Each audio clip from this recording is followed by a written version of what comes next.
Peru news today. All you need to know about Peru. The Peruvian National Team fell 2-0 against Bolivia and is last in the South American Qualifiers. The great bastions of this team were distracted, bored, timid, faint-hearted.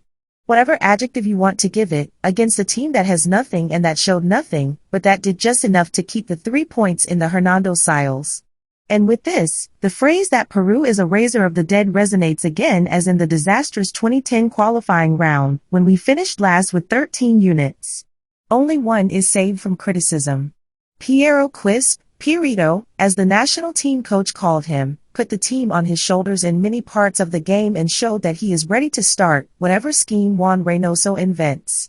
And this is another point that needs to be resolved. Let's stop inventing. No more changes and the same 11 is consolidated. Let's think about what we can do and not about the rival. Only then will we return, with the same coach or another, to being the leading team. That is how. Pedro Galese, the Peruvian goalkeeper, had no involvement in either of Bolivia's 2 goals. In the first, he was surprised by Henry Baca's strong shot, and in the second, he had nothing to do, since Ramiro Baca's shot was well placed. Aldo Corzo, the Universitario de Deportes defender, played a decent role in the match. He covered his zone well and was never surprised by a ball. The bad thing is that he never went on the attack and, when he tried, he took the ball back to start another new play. Carlos Zambrano, the Alianza Lima footballer, was the worst in the game. He was not precise in the passes, in the clearances, all without any direction, and not in the closures. In Bolivia's first goal, he tried to cut off a pass and was stopped badly, causing Alexander Collins to leave his zone in a disorderly manner. Alexander Collins, the Ecuatenos defender, was the best of the center-back duo, although not by such a difference. He was not entirely precise in the exit passes and was the one who was hooked for Bolivia's second goal. Marcos Lopez, his work on the playing field went slightly unnoticed. He defended just enough and went on the attack very little, although when he did so he brought danger. In fact, from his feet came the center that Gianluca Lapadula connected with a header.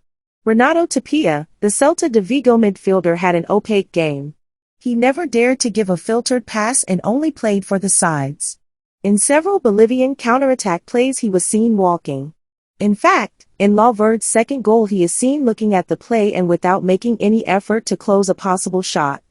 Yoshimar Yotun, the Sporting Cristal footballer, was imprecise in his passes. Like Tapia, he did not dare to make a forward pass. In the second half he was moved to the left side, losing himself in the game. Piero Quispe, the best Peruvian player in Liga 1, had a more than outstanding match. He asked for the ball and was encouraged to face it.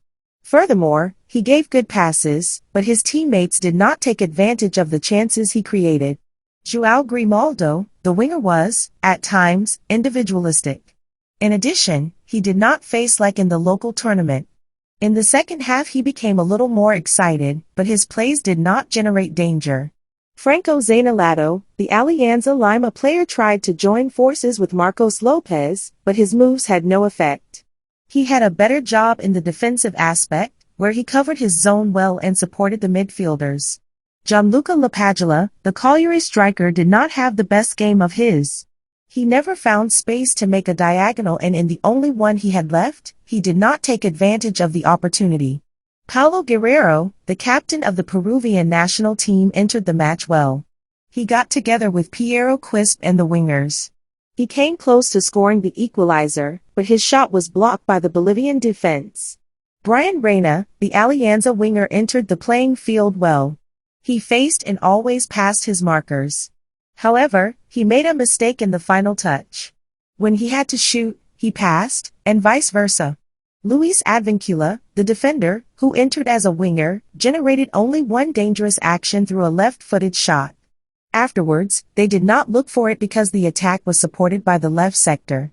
Sergio Peña, the midfielder, did not make a difference on the playing field. Edison Flores, the Universitario de Deportes footballer, did not do a good job in the minutes he was there either. He had little contact with Piero Quispe and was very absent from the right sector. Peru news today. Follow us on Facebook and Instagram.